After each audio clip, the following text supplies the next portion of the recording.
మన భారతదేశం స్వాతంత్రానికి ముందు దాదాపు 200 సంవత్సరాలు విదేశీయుల పాలనలో ఉంది. అప్పటి వరకు మన భారతీయులు స్వాతంత్రం లేక బానిసలుగా జీవితాన్ని గడుపుతూ వచ్చారు. 1947 సంవత్సరం మనకు స్వాతంత్రం వచ్చిన తర్వాత యావత్ భారతావనిలో స్వేచ్ఛాగాలులు వీచాయి. ప్రతి భారతీయుని గుండెల్లో ఆనందం గూడు కట్టింది. ఆ సందర్భంగా మన భారతీయులు సంబరాలు జరుపుకుంటూ పింగళి వెంకయ్య గారు రూపొందించిన త్రివర్ణ జాతీయ పతాకాన్ని ఎగురవేశారు. ఆ మువ్వనెల జెండాను చూసి మన వాళ్ళు మురిసిపోతూ దేశభక్తిని ఎలా చాటుకున్నారో ఇప్పుడు చూద్దాం.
స్వాతంత్రం సాధించిన తర్వాత మన మేధావులు దేశాన్ని శీఘ్రగతిన అభివృద్ధి సాధించడానికై పంచవర్ష ప్రణాళికలు రూపొందించారు.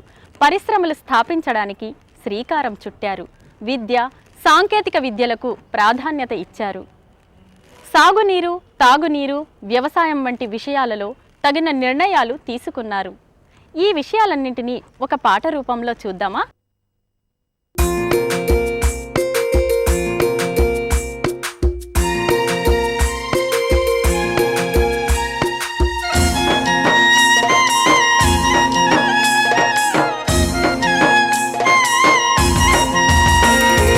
ప్రజాస్వామ్యమొచ్చింది, ప్రగతి రథం సాగింది, ఎటు చూసిన పండగలే, ప్రతి ఇంటా వెన్నెలలే. ప్రజాస్వామ్యమొచ్చింది, ప్రగతి రథం సాగింది, ఎటు చూసిన పండగలే, ప్రతి ఇంటా వెన్నెలలే.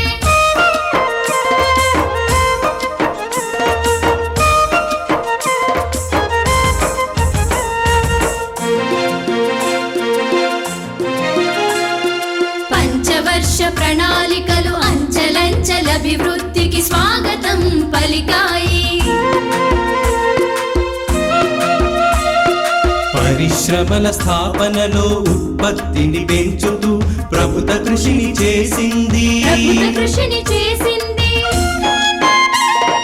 ప్రజాస్వామ్యం వచ్చింది, ప్రగతి రథం సాగింది, ఎటు చూసిన పండగలే, ప్రతి ఇంటా వెన్నెలలే.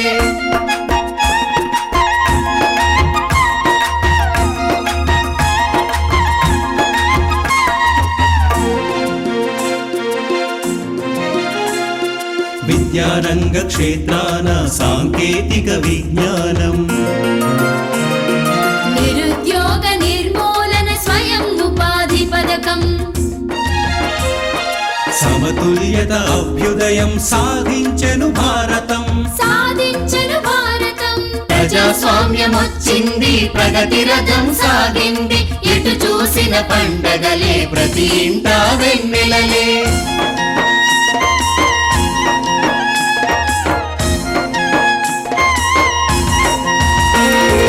పేదరికం పారద్రోలు కుటీరాల పరిశ్రమలు, తాగునీరు సాగునీరు అందించెను సదుపాయం, పైడి పంట సిరుల పంట చేరవేసే వ్యవసాయం. ప్రజాస్వామ్యం వచ్చింది, ప్రగతి రథం సాగింది, ఎటు చూసిన పండగలే, ప్రతి ఇంటా వెన్నెలలే.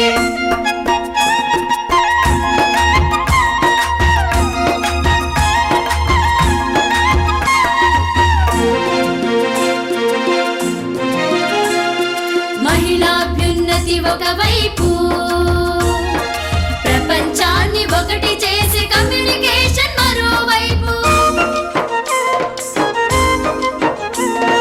శాస్త్రజ్ఞుల ప్రజ్ఞతలో శాటిలైట్ ప్రయోగాలు నింగికెగసె కీర్తి చూపు. ప్రజాస్వామ్యం వచ్చింది, ప్రగతి రథం సాగింది, ఎటు చూసిన పండగలే, ప్రతి ఇంటా వెన్నెలలే. ప్రజాస్వామ్యం వచ్చింది, ప్రగతి రథం సాగింది, ఎటు చూసిన పండగలే, ప్రతి ఇంటా వెన్నెలలే. స్వాతంత్రం సంపాదించిన తర్వాత మనం ఎంతవరకు అభివృద్ధి సాధించామో చూశారుగా. ఇంతటితో సంతృప్తి చెందడం మంచిది కాదు. ఇంకా ఎంతో ఎత్తుకు ఎదగాలి, ప్రపంచంలో అగ్రగామిగా నిలబడాలి. ఇదే మన ఆశయం. ఈ ఆశయ సాధనలో విభేదాలను పక్కన పెట్టండి, ఐకమత్యంతో చేతులు కలపండి. అప్పుడే మన సంకల్పం శీఘ్రగతిన మృదు మధుర ఫలాలుగా మన ముందు సాక్షాత్కరిస్తుంది. జై హింద్, జై భారత్, జై జై భారత్.